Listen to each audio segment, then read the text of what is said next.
There's a man on the street who's too proud to beg, would rather let the slow boa constrictor of hunger coil its singular wrenching muscle instead of offering his dignity up for a quarter. In the window of an Audi 350 parked parallel, the keys he square, I saw his reflection. The haggard beard, the jacket, the suede patchwork of broken promises, and he tells me that all he wanted to be was a poet and shit got in the way. And he says that love is the joke that left him out of the punchline, and there are people that tell him to get a job, so he shows me his resume. It's written in the lines of his eye creases, and he says, "The street, this is my home. Don't you know you're supposed to take your shoes off before you come in?" And he screams, and he says, "I have a face. There is no other like it, I know, because I wore it oozing out of my mother's womb into the rubber-gloved hands of a doctor. And though this face may have stretched the tendrils of time while dark moons grew pools into the depths of my soul, the shit hasn't gotten me, because I was born to be a poet, and I ain't through yet."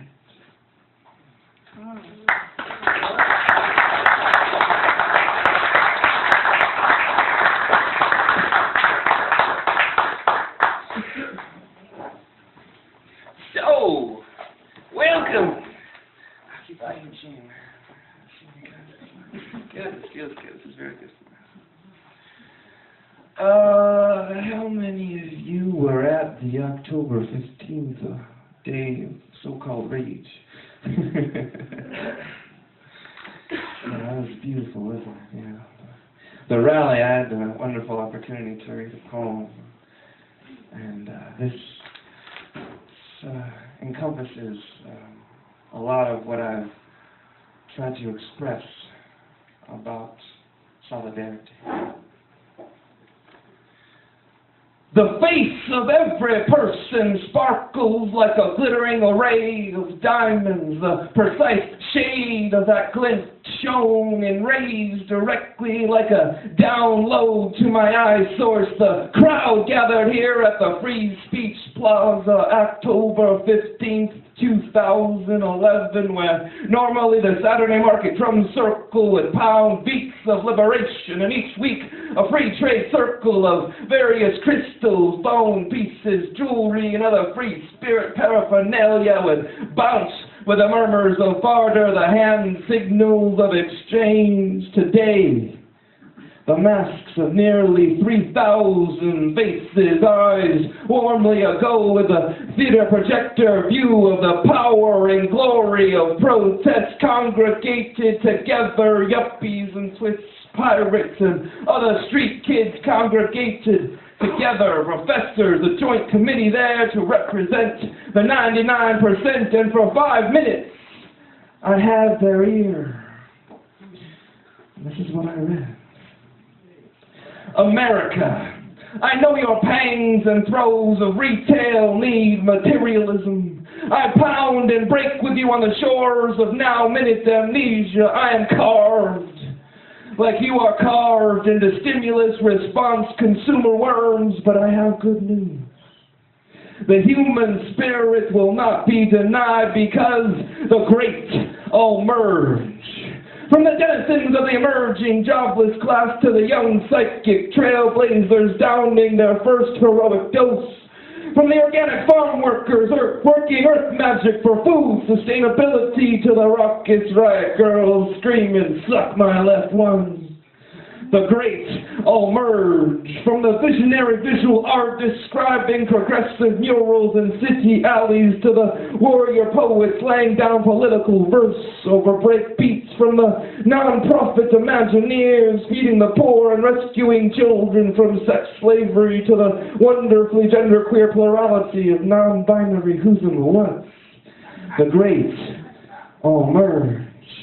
From the super geek hacker heroes battling for net neutrality to the militant environmentalists chaining themselves to old growth forests, from the subversive lawyers fighting the system for social justice to the gay pathfinders pressing for marriage equality, the great all merge.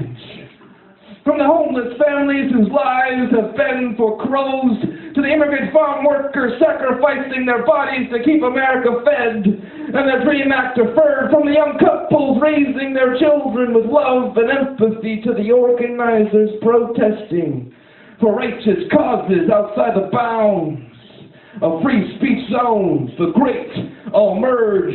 So to you corporate controllers swinging through the revolving door of government, and to you lobbyist scumbags filling the coffers of Congress with blood money, and to you marketing gurus clamoring for the best new way to sell our love back to us, and to you Monsanto, and to you Halliburton, and to you ConAgra, and to you Blackwater, and to you CIA, FBI, NSA, Homeland Security, know that the blood you squeeze from the stone is your own, because when the great all merge, the universe will part like the Red Sea, and none of your temptations will subvert our love. We will form a more perfect union, a psychic internet of advanced consciousness, and no injustice, no crime against humanity, no illicit mental programming will go unpunished. This is karma, motherfuckers. Reap what you have sown, and the crowd erupted at motherfucker, the simple explicative, emphasizing the pet frustrations and further durations of the soul's collective, gasping for justice and equality together. We explicitly represented the mighty nation of 99%, arms raised in the unity of psychic trailblazers bound by the holy pyrotechnics of the soul.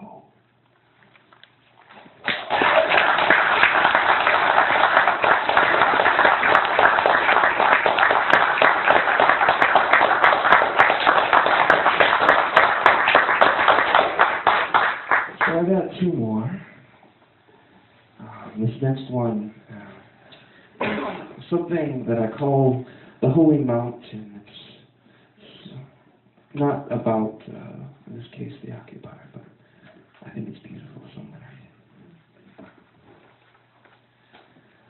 I awoke one morning and saw myself as a mote in the eye of God, so I called my mother and she said, "Son, I'm worried you're so angry," and I tell her I'm finally learning that life is an endurance sport, and I'm a sprinter. And for every holy mountain whose bone-white crags stretch longer than arms can reach and valleys collide, the last longing swale, the genius of accident, pulsing electric alert through thra calypsos, bebopping tailspin grooves, the whip, the whirl, the soul to squeeze, blur, an oracular, spectacular emancipation of words, striking lightning bolt crucifixes, the bold auric diaphany of alarm vital. I speak to my mother. Tell her there's a warehouse in Juarez where beasts tear whole worlds from the gunny sacking of lip-spring hunger holes of people who only want to live in peace and raise a family that's American guns, stolen from across the border, slaughtering, yet at the base of the holy mountain there lies a temple of single oak whose two gnarled feet claw earth and roots like raptors inside a cave. I found a master, and this is what he told me. You can always doubt the depths of your own laughter, but remember, you've chosen this manifestation. You can bark canine blues at the angry, ride streets of lightning into the demon's maw through glistening fangs of rage, down writhing serpentine tongues brandishing fists of triumph. But let me dispel all myths here. Yes, you will bear the loins of love's gasping agony. Yes, doubt will devour your heart's warbling belly. But remember, If you desire, like me, to unveil the mask behind the face that some may claim to know unerringly the rhythm of gravity's rainbow, and some may say that time is melting, some may even have seen me, the white lotus phoenix rising luminescent wings through the mountain's crown, down deep into the soul of everything. I will bring Ragnarok to your doorstep. Pierce through confinement's lurid line of laughter, claw the song's edge of climax into your black granite pillar of being, and the rose of rainbow eye space will erupt to bear into the light soft whispers of eternal knowing, so you never have to choose which moon to pray to.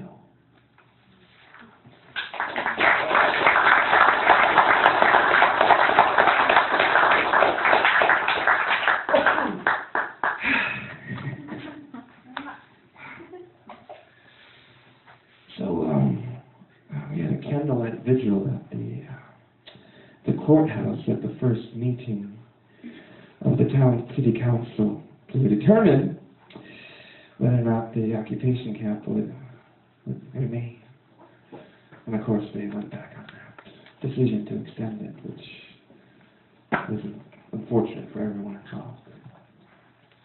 And this is a poem that, I brought my typewriter over and wrote down whatever came to mind, whatever came to my heart. Because the theme of that night was Occupy Your Heart, and so was the title of this poem.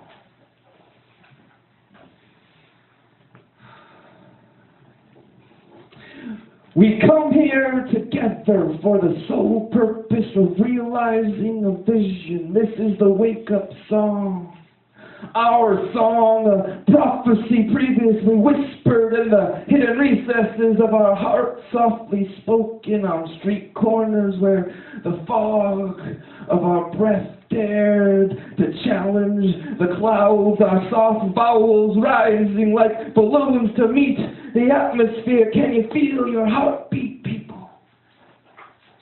Why does it race faster? We come here together with the promise, the sacred trust, the single candle in this dark room of a country that will ignite the torch of change. We have lived through nightmares together, so many of them it's easy to lose count. But we have the fuel to pump those pistons. We have the arms to raise a new flag. We have the soul to shatter the pyramid our backs have built. We've been whipped and charged for the bill of our hospitalizations. Our minds have been plugged into digital realities, video games, sitcoms, sports that distract us like gladiator games in ancient Roman times. But we have the sigil, we have the sign, we have the candles to raise, to illuminate and spark this, our torchlit leap into Eureka. Because though pyramids are built to last, it don't mean they cannot fall, because bricks have arms too, and if we raise them, I tell you people, this is the time we throw off the yoke of our criminal masters, because there is a voice that is great within us, and we will succeed in the face of every black hole sunspell of manipulation. Though the powers that be may drop atom bombs of misinformation to misguide our 99% nation, we were born to transform. We are interwoven, third eye open, psychic trailblazers paving the holy stepstone road that leads to this country's redemption. Occupy Eugene! We are more than the bullet points and streaming outline arrays the infotainment stream constructs to constrict the holy pyrotechnics of our soul. A voice that is great within us will burst like 4th of July fireworks, erase the kaleidoscopic soundscape and the tones of who we are and where we will go and what we will become, riding the penultimate vibration, that storm where our consciousness was born. We are the imagination of ourselves. Our love will harmonize, our truth will lionize together. Our circle is everywhere. The tapestry of our lives is painted with the ink, some of our collective experiences, each stored with each pendulum swinging between two neon signs, one blinking yes and the other no. Though time may try to carve us into an infinity of desperate questions, we have chosen to take a stand.